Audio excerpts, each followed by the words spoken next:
Hi friends, YouTube पर आप सभी का स्वागत है। दोस्तों, जैसा कि जानते हैं कि मैं हमेशा अपने वीडियो के माध्यम से इम्पोर्टेंट क्वेश्चन का वीडियो आप लोगों के सामने अपने चैनल के माध्यम से अपलोड करता हूं। तो मैं BHDA 101 का बहुत ही महत्वपूर्ण और इम्पोर्टेंट प्रश्न आप लोगों के सामने लेकर आया हूं, जो कि एग्ज़ाम की दृष्टि से बहुत इम्पोर्टेंट है। प्रश्न यह है कि फीचर लेखन के लिए हमें किस किस प्रकार की तैयारी करनी पड़ती है। ओके। जब भी एक लेखक जो होता है फीचर लिखता है, तो फीचर लिखने से पहले कौन कौन सा तैयारी करता है, तो मैं वो चीज़ बताऊंगा। ओके। देखिए, फीचर लेखन पूर्व तैयारी। फीचर लेखन शुरू करने से पहले लेखक को उसकी पर्याप्त तैयारी करनी चाहिए। बिना बिना तैयारी यानी होमवर्क के अच्छा फीचर नहीं लिखा जा सकता। अच्छा फीचर लिखने के लिए लेखक को विभिन्न स्रोतों से सामग्री जुटाने में काफ़ी मेहनत करनी पड़ती है। फिर भी फिर भी योजना बनाकर काम किया जाए तो मुश्किल काफ़ी हद तक आसान हो जाती है।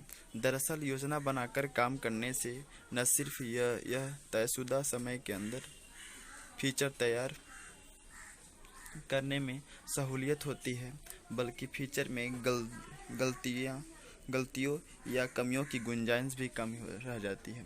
फीचर लिखने की योजना के कई चरण होते हैं। इन सभी प्रमुख चरणों की चर्चा हम क्रमानुसार आगे करेंगे। देखिए, सबसे पहले तो हमें विषय का चयन करना पड़ता है।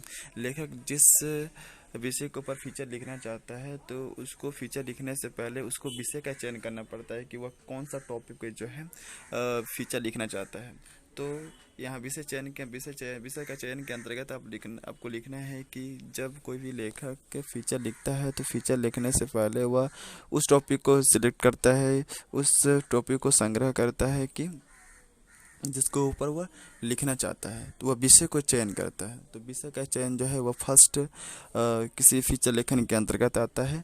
तो पहला हेडिंग देकर आपको लिखना है कि विषय का चयन को जब कोई भी फीचर लेखक जो है अपना फीचर लिखता है, तो सबसे पहले विषय का चयन करता है। उस विषय का चयन करता है जिस विषय पर वह जो है अपना फीचर लिखना चाहता है। दूसरा चीज़ है शोध। एक शोध एक अच्छे सूचनाप्रद और उपयोगी फीचर के लिए जरूरी सूचनाएं और तथ्य जुटाने के लिए शोध जरूरी है। लेकिन शोध से क्या आशय है? शोध एक प्रविधि है जिसके जरिए सूचनाओं और तथ्यों को इकट्ठा किया जाता है, उनकी जांच पड़ताल की जाती है, उनका विश्लेषण किया जाता है और निष्कर्ष निकाला जाता है। कहने का मतलब यह है कि जब एक फीचर लेखक जो है फीचर लिखने बैठता है, तो सबसे पहले उन तथ्यों को जुटाता है और जुटाने के बाद देखता है कि जिस टॉपिक के ऊपर जो वह फीचर लिख रहा है, क्या वह टॉपिक जो है वह सही मायने में जो आंकड़ा है वह सत्य है कि नहीं। क्योंकि जब फीचर जब हम लिखते हैं, तो हम झूठी बातों के ऊपर हम फीचर नहीं लिख सकते हैं। फीचर लिखने से पहले हम उन तथ्यों को जुगाड़ना पड़ता है, कलेक्ट करना पड़ता है, जो तथ्य काफ़ी ज़्यादा महत्वपूर्ण होते हैं, जिनमें सत्यता ज़्यादा अधिक होती है। तो इस चीज़ के ऊपर लेखक जो है ध्यान रख करके जो है फीचर लेखन का कार्य करता है। तो शोध के अंतर्गत बस आपको ये लिखना है। ओके। कि जो भी आंकड़ा लेखक जो है इकट्ठा करता है फीचर लिखने के लिए, वो आंकड़ा सत्य होना चाहिए, उसमें झूठ नहीं होना चाहिए। ओके। नेक्स्ट है सामग्री संग्रह। फीचर लेखन की प्रक्रिया में सर्वाधिक समय सामग्री जुटाने में ही लगता है। किसी नए लेखक के लिए सबसे कठिन काम अपने फीचर के उपयुक्त सामग्री जुटाना होता है। एक तो उसे पता नहीं होता है कि संबंधित विषय पर सामग्री कहाँ मिलेगी, और जब सामग्री का स्रोत पता चल जाए, तो वह प्रासंगिक सामग्री कैसे छाटी जाए, उस लेखक जो है उसका पता लगाते हैं। कहने का मतलब यह है कि सामग्री, ठीक है, जब भी एक लेखक अपना फीचर लिखने बैठता है, तो सबसे पहले सामग्री को संग्रह करता है। सामग्री को संग्रह जब वह कर लेता है, फिर भी उसके सामने एक प्रकार का चिंतन पैदा होता है। वह सोचता है कि सामग्री को कैसे छोटा करके लिखा जाता है कि जो है पाठक पर उसका प्रभाव पड़े और पाठक जो है समय दे सके उस फीचर को पढ़ने के लिए। नेक्स्ट है साक्षात्कार और यात्रा। सामग्री संकलन की प्रक्रिया में लिखित स्रोतों के अलावा विषय से संबंधित लोगों के साक्षात्कार यानी इंटरव्यू और संबंधित जगहों की यात्रा भी बहुत महत्वपूर्ण है। दरअसल फीचर की मूल प्रकृति को ध्यान में रखें तो एक रोचक और सूचनाप्रद फीचर के लिए लिखित स्रोतों से मिली सामग्री, सूचना और तथ्य आदि की तुलना में फीचर की चरित्र कि साक्षात्कार और संबंधित स्थानों के जीवित ब्यौरे ज़्यादा महत्व रखते हैं। वहाँ वही फीचर की जान होती है, वही फीचर की जान होते हैं। इसलिए फीचर की सामग्री जुटाते हुए साक्षात्कार और यात्रा को सिर्फ सर्वाधिक महत्व देना चाहिए, बल्कि उसके लिए खूब तैयारी भी करना चाहिए। इस तैयारी में सबसे महत्वपूर्ण है फीचर के विषय के अनुरूप ऐसे लोगों की तलाश करना जिससे साक्षात्कार लिया जा सके, और उन जगहों का चयन जिनकी यात्रा की जा सके। सच तो यह है कि अगर आपने साक्षात्कार के लिए उपयुक्त लोग और यात्रा के लिए सही स्थान खोज निकाले हैं तो आपकी आधी समस्या हल हो जाएगी। इसलिए फीचर के विषय अनुरूप साक्षात्कारदाताओं और उपयुक्त स्थानों की तलाश पर गंभीरता से सोच विचार जरूरी है। कहने का मतलब यह है कि जब भी हम फीचर लिखते हैं तो फीचर लिखने से पहले हमें उन लोगों को इकट्ठा करना पड़े सामने, हम अपने सामने उन लोगों को लाना पड़ता है अपने सामने, जिससे हम इंटरव्यू लेते हैं। ओके, इंटरव्यू कहने का मतलब ये होता है कि देखते होंगे कि जब भी टीवी पर कुछ न्यूज़ सुनाया जाता है तो एक 3-4 लोगों को बैठा दिया जाता है और उनका इंटरव्यू लिया जाता है जिस विषय के ऊपर जो है बात चल रही होती है, तो उसको बोलते हैं साक्षात्कार और यात्रा।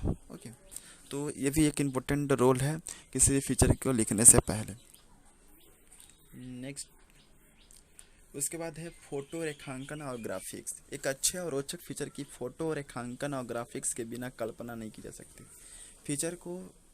फीचर फोटो रेखांकन और ग्राफिक्स ही बनाते हैं। इसलिए आज के फीचर लेखक से यह भी अपेक्षा की जाती है कि वह फीचर के विषय से संबंधित उपयुक्त फोटो खींचने और तलाशने में फोटोग्राफर की मदद करेगा। कहने का मतलब यह है कि जब भी एक फीचर लेखक जो होता है फीचर लिखने बैठता है तो फ़ोटो रेखांकन और ग्राफिक्स का उपयोग वो ज़रूर करता है।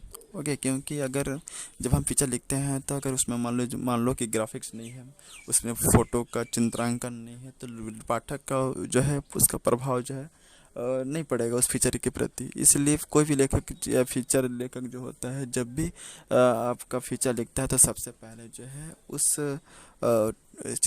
विषय से संबंधित चित्रांकन करता है, ग्राफिक्स के जरिए समझाने का प्रयास करता है, जिसके कारण जो है पाठक जो है उससे प्रभावित हो सके और उसके फीचर के विषय को जो क्या कर सके, पढ़ सके। तो ये सभी टॉपिक हैं जो कि फीचर लेखन के पहले जो है लेखक जो है विभिन्न चिंतन करता है। तो कहने का मतलब यह है कि प्रश्न बन के आता है आपके सामने कि फीचर लेखन से पहले जो है कि क्या क्या तैयारियां की जाती है। अगर यह प्रश्न आए तो आप लिख सकते हैं। ओके, थैंक यू दोस्तों। और इस वीडियो के माध्यम से हम बताना चाहेंगे कि जो भी बच्चे मेरे चैनल पर नए हैं और मेरे चैनल पर पहली बार आए हैं वो मेरे चैनल को सब्सक्राइब कर सकते हैं, क्योंकि मैं हमेशा अपने इस वीडियो के माध्यम से एग्ज़ाम के पहले 10 दिन पहले जो है इम्पोर्टेंट क्वेश्चन जो है आपको सभी को प्रोवाइड कर देता हूँ, जिससे जो है आप अच्छे से नंबर लिख करके एग्ज़ाम में कुछ नंबर पा सकें। क्योंकि हमारे बच्चे आप लोगों के पास उतना समय नहीं रहता है कि आप जो है इग्नू के द्वारा दी गई मोटी मोटी किताबों को पढ़ें, उतनी सारी जो लंबी कतार की जो किताबें होती हैं उसको पढ़ें। इसलिए मैं हमेशा थोड़ा सा आप लोगों का हेल्प कर देता हूँ अपने वीडियो के माध्यम से, और जिससे कि आप अच्छे नंबर पास हो सके और आपका बैक ना लगे। तो बस थैंक यू, मिलते हैं नेक्स्ट वीडियो में।